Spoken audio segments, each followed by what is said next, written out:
मचिया ही बैठी है सासु बिरह बोली बोल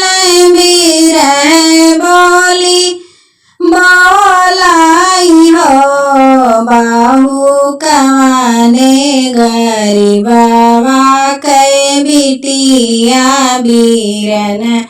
नाही आवे ना केहू तो है पूछियो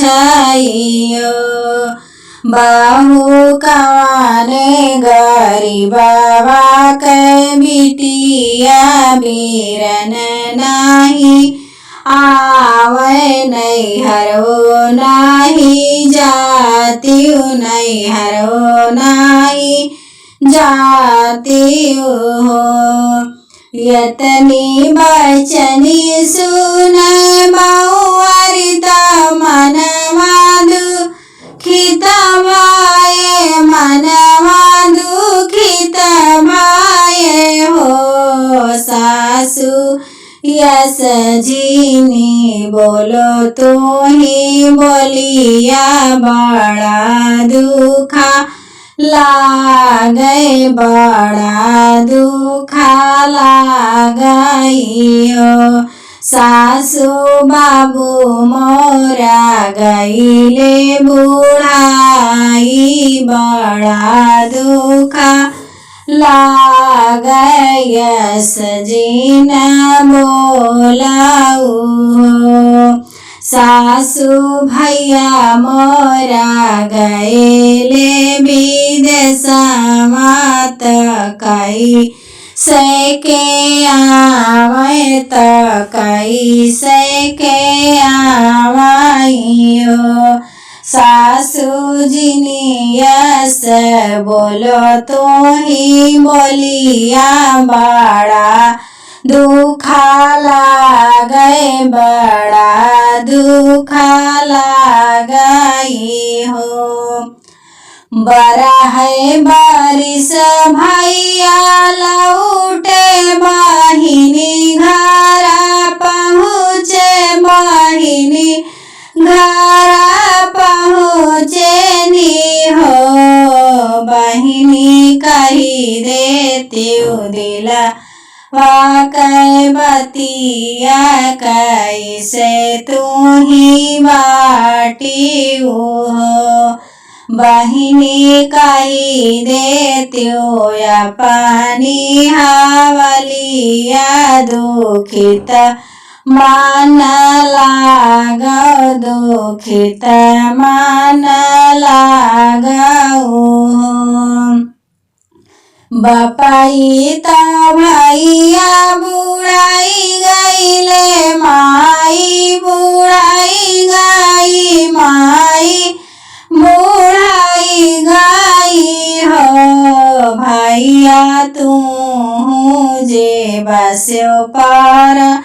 दसवा सासु ताना मारे सासु ताना माराई हो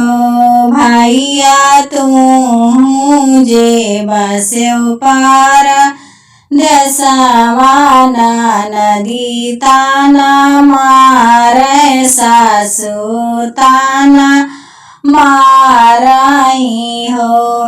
भैया वही तो काहे कमाने गरीबवा कई बेटी बीरन नाही आवे नैहरो नाही जातियु नैहरो नाही जातियु जिनी रोवाए मोरी बहिनी नयन आसु पोछा नयन आसु पोछाऊ हो बहिनी मनावा में धर तू ही धीरज बीरन तोहरायाइन तू है लैक जई है तो है लैक जई है हो बहिनी मनवा में धरो तो ही धीरज बीरन तोरा आई है तू है लैक जई है तू है लैक जई है हो। बहिनी तोरा के लाए हम चुनरिया तो सासू के पियरिया तो खोलत्यू गठरिया हो। बहिनी तो के मैलायो चुनरिया सासू के पियरिया खोलो तू गठरिया हो। बहिनी जिनी रोवा तुही मोरी बहिनी बीरन तोरा आई है तो का ना भूलई है हो। बहिनी जिनी रोवा नयन आंसू पोछा बीरन ना भूलई है तो हरे घर आई है हो।